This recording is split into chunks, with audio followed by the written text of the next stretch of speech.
시청자 여러분 안녕하십니까? 한국 선거방송 뉴스입니다. 최근 개정된 공직선거법에 따라 비례대표 국회의원 후보자 추천과 청소년 대상 국회의원 선거 모의투표에 대한 판단 기준이 필요해졌는데요. 이에 중앙선거관리위원회가 전체 위원회의를 개최해 관련 내용에 대한 결정을 내렸습니다. 자세한 소식 전해드립니다. 지난 6일 중앙선거관리위원회가 전체 위원회의를 열고 4시간에 걸친 치열한 논의 끝에 비례대표 국회의원 후보자 추천 관련 결정사항을 발표하고 청소년 대상 국회의원 선거 모의투표 가능 여부를 결정했습니다. 또한 안철수 신당의 정당 명칭을 사용할 수 없다고 결정했습니다. 최근 개정된 공직선거법 제47조 제2항 제1호에서 정당은 비례대표 국회의원 선거에 후보자를 추천하는 경우 민주적 심사 절차를 거쳐 대의원, 당원 등으로 구성된 선거인단의 민주적 투표 절차를 거쳐 추천할 후보자를 결정한다고 규정함에 따라 중앙선관위는 다음과 같은 판단 기준을 마련했습니다. 첫째, 민주적 심사 절차는 심사의 주체, 방법, 절차 등을 당헌 당규 등으로 정하여야 하며 당헌 등으로 정한 심사의 주체, 방법, 절차 등이 불공정하거나 민주주의 원칙에 관한 헌법, 공직선거법 등 규정에 위반되지 않아야 한다고 결정했습니다. 둘째, 선거인단 구성은 구성 대상, 방식, 규모 등을 당헌 당규 등으로 규정해야 하며 대의원, 당원 등의 의사를 반영할 수 있게 구성해야 합니다. 셋째, 민주적 투표 절차는 투표 방법과 절차 등을 당헌 등으로 규정해야 하며 평등, 직접, 비밀 투표 등 일반적인 선거 원칙을 준수하고 선거인단의 투표로 결정할 수 있어야 합니다. 중앙선관위는 정당의 비례대표 국회의원 후보자 추천은 민주적 심사 절차, 대의원 당원 등으로 구성된 선거인단, 민주적 투표 절차 요건 모두를 충족할 때 적법한 것이라며 이번 결정사항을 각 정당에 안내해 당헌 당규, 그 밖의 내부 규약 정비와 비례대표 국회의원 후보자 추천 절차 준비에 차질이 없도록 지원할 계획이라고 밝혔습니다. 한편 교육청의 계획하에 교원이 선거권이 없는 초, 중, 고등학생에게 실제 정당 입후보 예정자를 대상으로 하는 모의투표의 실시 가능 여부에 대해 판단했는데요. 중앙선관위는 선거권이 없는 학생이더라도 이들에게 선거가 임박한 시기에 교원이 교육청의 계획하에 실제 정당 및 입후보 예정자를 대상으로 하는 모의투표를 실시하는 것은 행위 양태에 따라 선거에 영향을 미치게 하기 위한 행위에 이르러 공직선거법에 위반될 수 있다고 결정했습니다. 선거에 영향을 미치는 행위란 선거 과정 및 선거 결과에 변화를 주거나 그러한 영향을 미칠 우려가 있는 일체의 행동을 의미한다는 점과 선거일이 가까워질수록 선거의 결과에 영향을 미칠 가능성이 더욱 커진다는 점을 고려한 판단이라고 중앙선관위는 밝혔습니다. 중앙선관위 관계자는 18세 선거권자는 물론 미래 유권자에게 참정권의 소중함과 올바른 주권 행사 방법을 일깨워줄 교육의 필요성을 깊이 인식하고 있으며 민주시민교육의 일환으로 학생들이 정책, 공약에 대한 분별력을 기르도록 관계기관의 협조를 당부하고 교육기관과 합의하여 선거제도, 선거 절차, 선거 관련 법규 교육을 적극 실시하겠다고 말했습니다. 또한 안철수 신당은 정당의 목적과 본질, 선거운동의 균등한 기회를 보장하고 있는 대한민국 헌법 제8조 제2항, 제116조 제1항 및 정당법 제2조에 위반되므로 정당의 명칭으로 사용할 수 없다고 결정했습니다. 중앙선관위는 헌법 제8조 제2항, 정당법 제2조에 의하면 정당은 공공의 지위를 가지므로 일정한 법적 의무를 지게 되며 민주적 내부 질서를 확보해야 하나 현역 정치인의 성명을 정당 명칭에 명시적으로 포함하는 것은 정당의 목적과 본질에 부합하지 않을 수 있고 정당 지배 질서의 비민주성을 유발할 수 있어 바람직하지 않다고 하였고 헌법 제116조 제1항에 의하면 선거운동의 기회 균등을 보장해야 하는데 후보자가 되고자 하는 정치인의 성명이 포함된 정당명을 허용할 경우 정당 활동이라는 구실로 사실상 사전 선거운동을 하는 것이 가능하게 돼 다른 정치인들에 비해 훨씬 더 많은 선거운동의 기회를 갖게 되는 등 실질적인 기회 불균등의 심화를 초래하여 선거의 공정이라는 공직선거법 제1조의 입법 목적과 배치된다고 말했습니다. 아울러 투표 과정에서도 투표용지에 소속 정당명 칸에 성명이 기재되므로 유권자로 하여금 현역 정치인과 실제 후보자를 오인, 혼동케 하여 유권자의 의사가 왜곡되는 결과를 가져올 수 있다고 밝혔습니다. 한편 중앙선거관리위원회는 헌법과 공직선거법에 따라 충실하고 엄정하게 법을 집행하여 제21대 국회의원 선거를 공정하게 관리할 것이라고 밝혔습니다. 두 달여 앞으로 다가온 제21대 국회의원 선거를 위해 분주하게 움직이고 있는 곳이 있습니다. 바로 중앙선거관리위원회인데요. 중앙선거관리위원회는 체계적인 선거관리 대응체계 구축을 위한 선거종합상황실을 설치해 운영하고 있는데 그 개소식 현장을 취재했습니다. 중앙선거관리위원회가 지난 6일 과천청사에서 선거종합상황실 개소식을 열고 오는 4월 15일 실시하는 제21대 국회의원 선거 관리를 위한 비상체제에 돌입했습니다.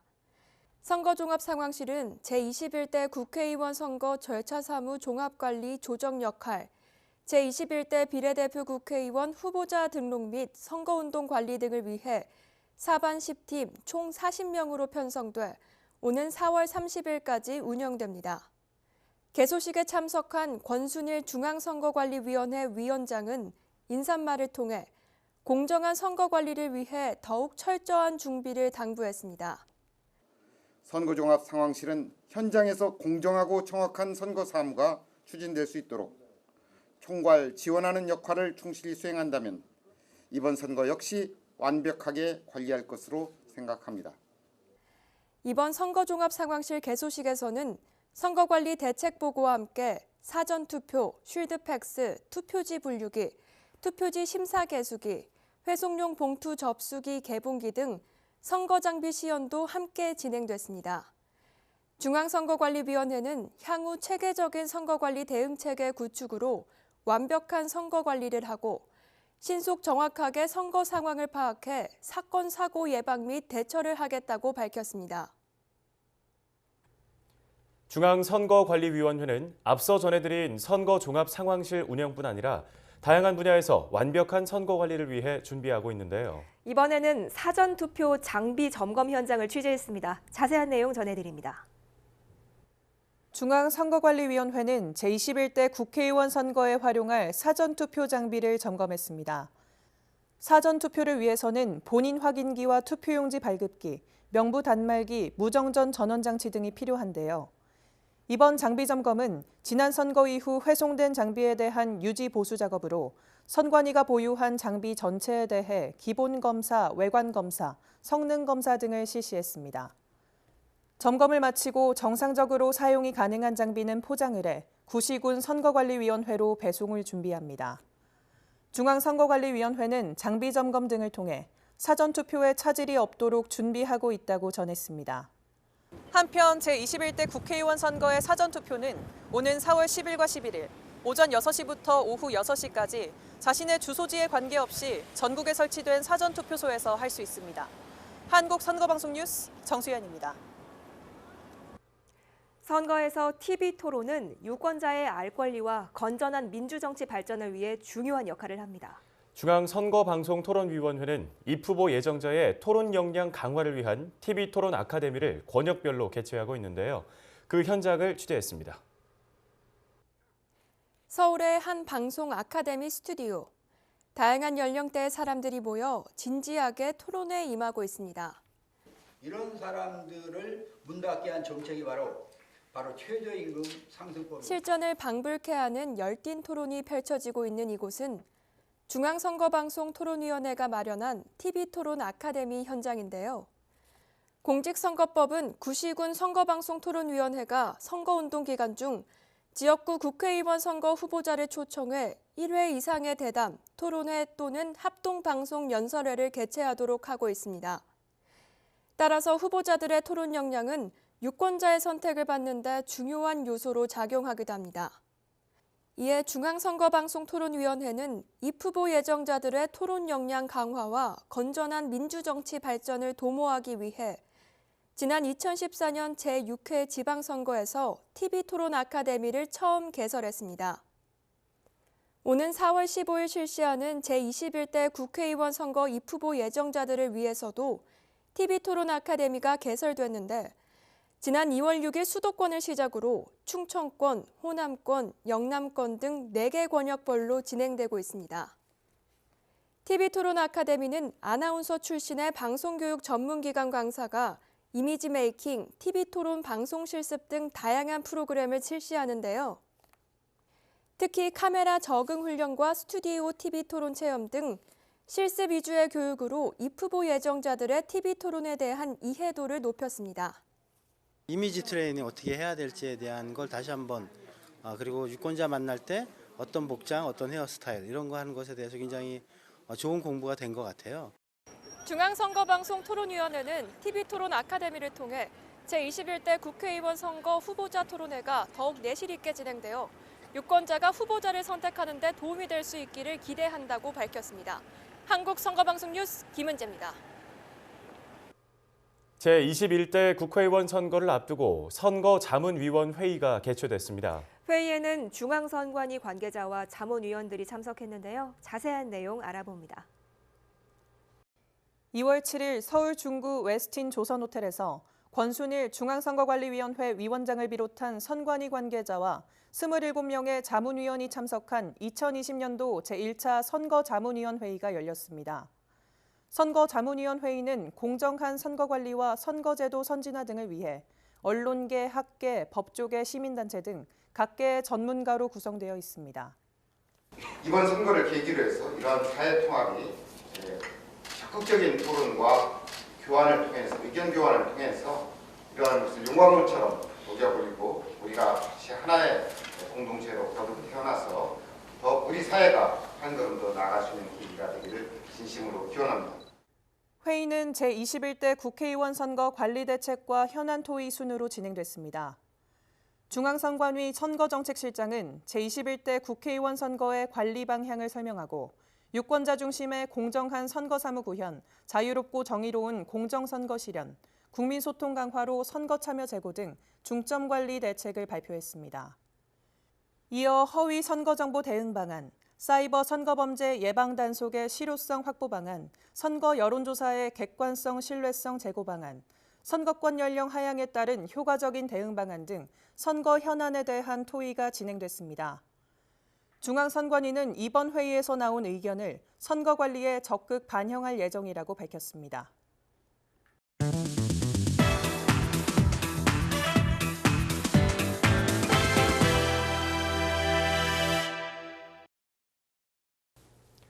지난해 말 공직선거법이 개정되면서 오는 4월 15일 실시되는 제21대 국회의원 선거에 변화가 생깁니다.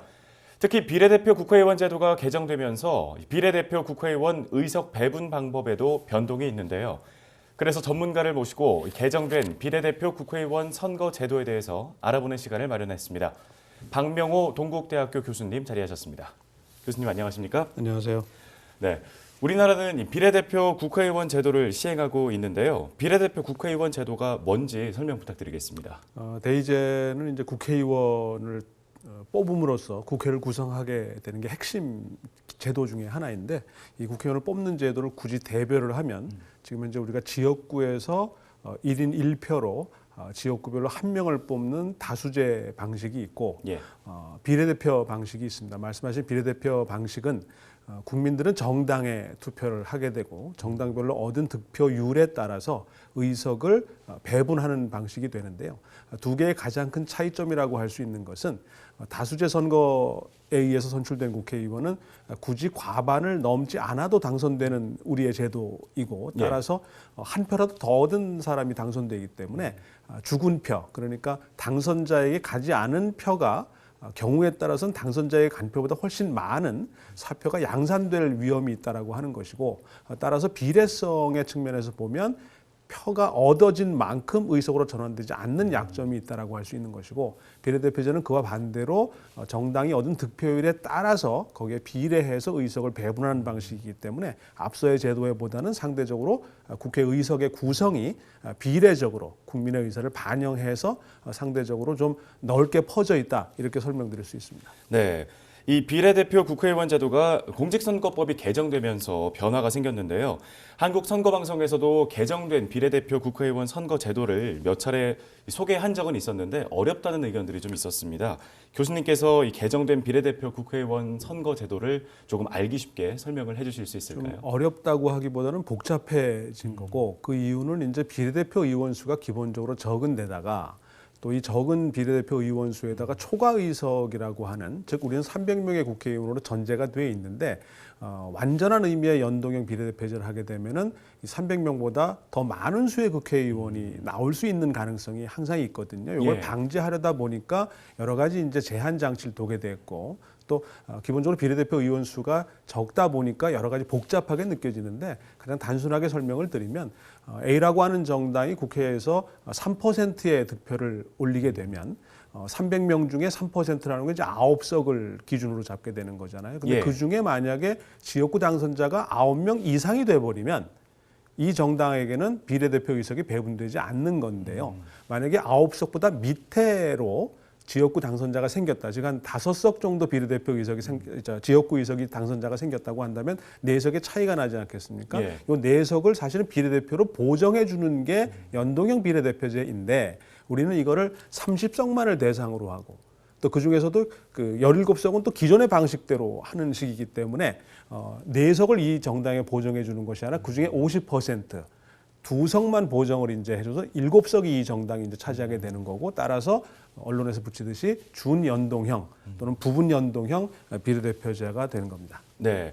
그러면 이 기존의 비례대표 국회의원 제도를 연동형 방식으로 개정하게 된 이유, 그 배경이 궁금하거든요. 우리는 사실 비례대표제를 1963년 이후로 계속 시행해 오고 있었고요. 가장 큰 변화는 2004년에 1인 2표제가 되면서 이제 국민들이 한 표는 지역구에서 한 표는 정당에게 주는 방식으로 바뀌어 왔고, 이번에 2020년 선거에서 이제 또 한 번 변화가 이제 있게 되는 건데, 비례대표제는 사실 우리한테 익숙한 제도이긴 합니다. 근데 기본적으로 우리는 지역구 중심의 국회의원을 뽑아왔거든요. 이번에도 전체 300명의 국회의원 중에 253명을 지역구에서 뽑고 나머지 47명만을 비례대표로 뽑기 때문에 비례대표 의원 숫자 자체가 기본적으로 적게 돼 있는 거죠. 예. 이렇게 그럼에도 불구하고 연동형 또 준연동형을 이제 시행하고자 한 이유는 무엇보다 앞서 말씀드린 것처럼 지역구 선거에서 발생하는 대규모의 사표를 가능한 줄여보자는 데 그 취지가 있는 것이고, 이번에도 물론 제한적인 의미에서는 이전의 제도보다는 조금 나아질 걸로 기대는 하고 있지만, 아무래도 적은 비례대표 의원 숫자라든가 또는 그 30석만을 대상으로 연동형을 그것도 준 방식으로 적용한다는 측면에서는 좀 한계는 있지만, 이전의 제도에 비해서 상대적으로 비례성을 좀 더 강화하자는 취지가 이번에 입법 취지의 가장 중요한 대목이 아닌가 생각합니다. 예, 알겠습니다. 이번에 개정된 비례대표 국회의원 선거 제도가 독일식 연동형 비례대표제를 참고했다고 하는데요.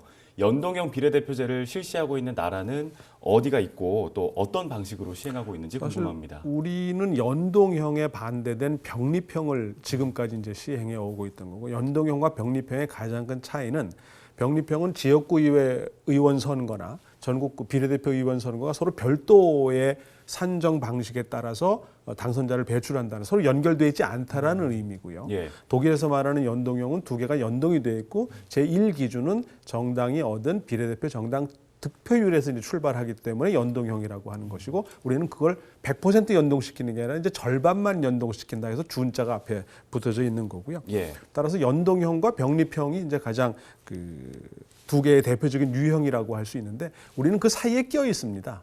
연동형도 완전한 연동형이 아니고 준자가 붙어 있고 50%밖에 안 하니까, 또 그 30석만을 대상으로 하는데 30석 배정하고 남은 의석이 생기면 또 병립형 방식대로 하는 식이고요. 예. 47석 중에 30석만 일단 연동형 대상이고 17석은 온전하게 또 병립형에 의해서 배분하기 때문에 앵커께서 말씀하신 것처럼 좀 복잡하다, 어렵다, 예. 설명이 좀 길다, 이런 말이 붙는 이유가 되지 않나 생각이 됩니다. 네. 오늘 개정된 비례대표 국회의원 선거 제도와 관련된 말씀은 여기까지 듣도록 하겠습니다. 오늘 말씀 고맙습니다. 네, 지금까지 박명호 동국대학교 교수와 얘기 나눠봤습니다.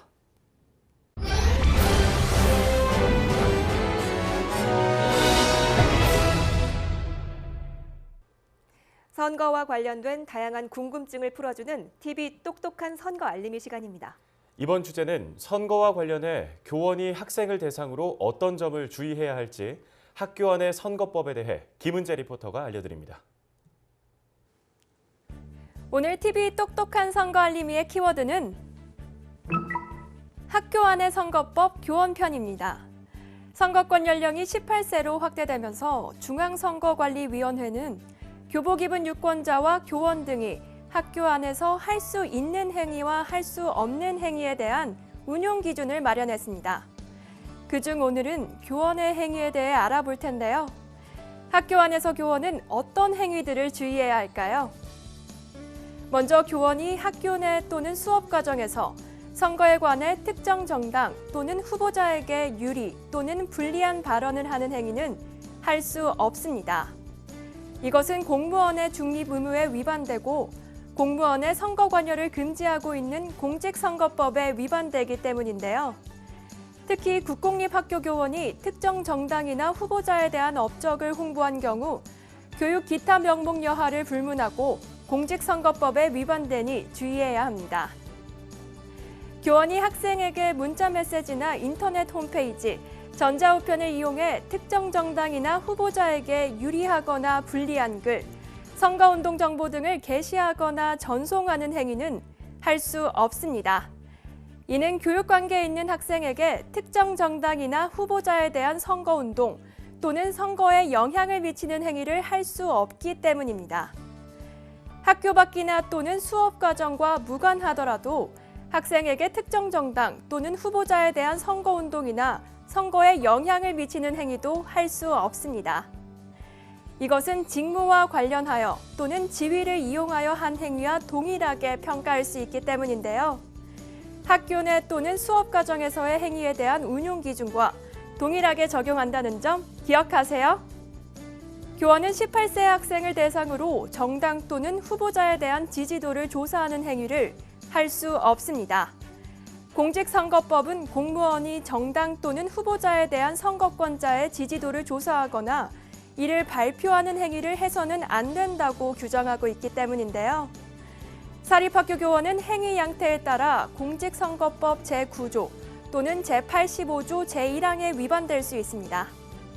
마지막으로 교원이 수업에서 특정 정당 또는 후보자에 대한 후원금 모금을 안내하는 행위는 할 수 없습니다. 공직선거법은 공무원의 중립의무, 선거관여 금지 등을 규정하고 있어 교원이 교육관계에 있는 학생을 대상으로 특정 정당의 중앙당 후원회 또는 국회의원 후원회에 대한 후원금 기부를 고지 안내하는 것은 공직선거법 및 정치자금법에 위반될 수 있습니다. 한편 중앙선거관리위원회는 18세 선거권 부여에 따른 운영 기준을 적극 안내해 위법 행위를 예방하고 교육 현장에서 잘 준수되도록 하겠다고 밝혔습니다. 지금까지 TV 똑똑한 선거 알림이었습니다.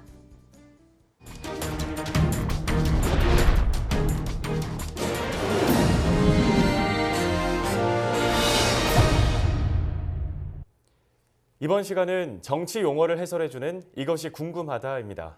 불공정한 인터넷 선거 보도로 인해 선거 후보자에게 피해가 생겼을 때 어떻게 구제를 받을 수 있는지에 대해 정수연 리포터가 전해드립니다. 오늘 이것이 궁금하다의 주제는 불공정 선거보도 피해 구제 절차입니다.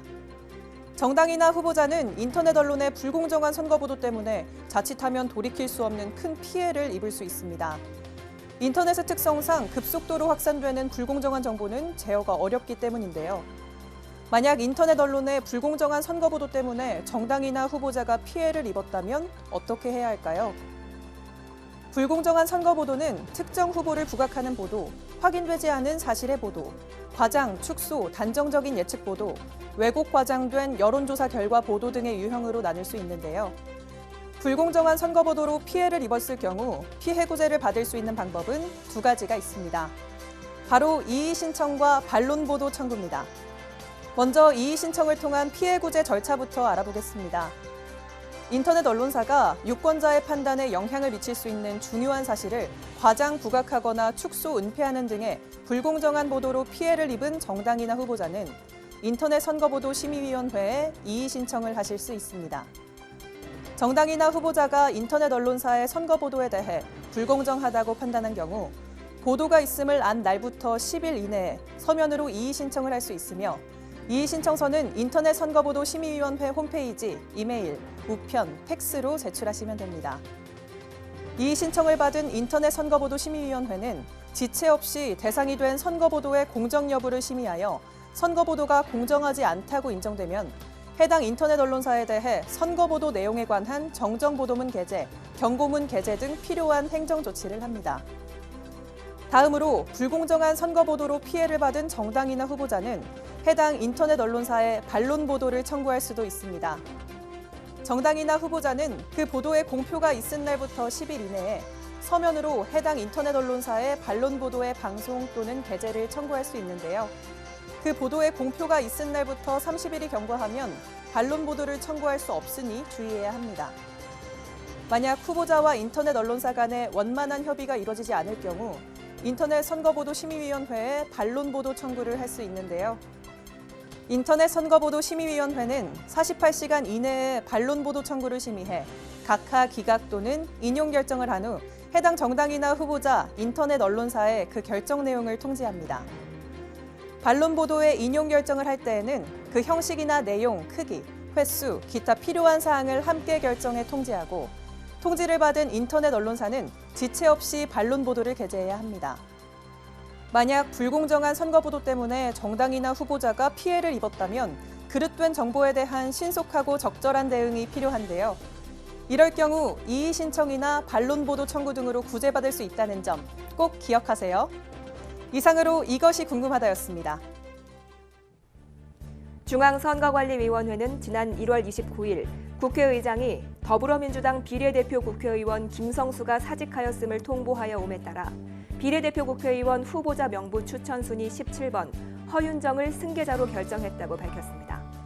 공직선거법은 비례대표 거론 통지를 받은 후 10일 이내에 비례대표 국회의원 후보자 명부에 기재된 순위에 따라 의석 승계자를 결정하도록 하고 있습니다. 중앙선거관리위원회가 제21대 국회의원 선거 특집 홈페이지를 구축해 운영합니다. 이 특집 홈페이지는 정보 중심의 화면 구성을 통해 편의성과 접근성을 개선하고 노약자나 장애인 등 정보 소외계층을 위한 별도의 웹페이지를 마련할 계획입니다. 특집 홈페이지는 2월 15일부터 4월 18일까지 운영할 예정입니다. 중앙선거관리위원회가 정책선거 기반 조성을 위한 공약 이슈 지도를 작성합니다. 공약 이슈 지도는 각종 민원과 언론 보도 등 정책 빅데이터를 분석해 사회적 이슈와 정책 공약 이슈를 정리한 건데요. 중앙선관위는 전용 홈페이지를 구축해 2월 14일부터 공약 이슈 지도를 정당과 후보자, 유권자에게 공개한다는 방침입니다. 중앙선거관리위원회는 제21대 국회의원 선거에서 정책 선거에 대한 관심을 높이기 위해 2월 14일부터 유권자를 대상으로 희망 공약 신청을 받습니다. 참여를 희망하는 유권자는 중앙선관위 홈페이지를 통해 제안하면 되는데 향후 우수 희망 공약을 선정해 시상할 예정입니다.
선거연수원이 국민소통 선거 강연을 운영합니다.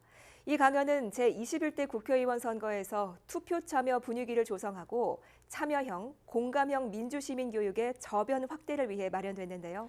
국민소통 선거 강연은 주권의식 함양 및 선거 참여의 중요성에 대해 민주 시민교육 전문가가 전국 어디든 찾아가서 실시합니다. 강연 신청은 선거연수원, 중앙 및 시도 선거관리위원회 홈페이지를 통해 할 수 있습니다. 오늘 한국선거방송 뉴스는 여기까지입니다. 시청해주신 여러분 고맙습니다. 당신의 투표가 역사를 만듭니다.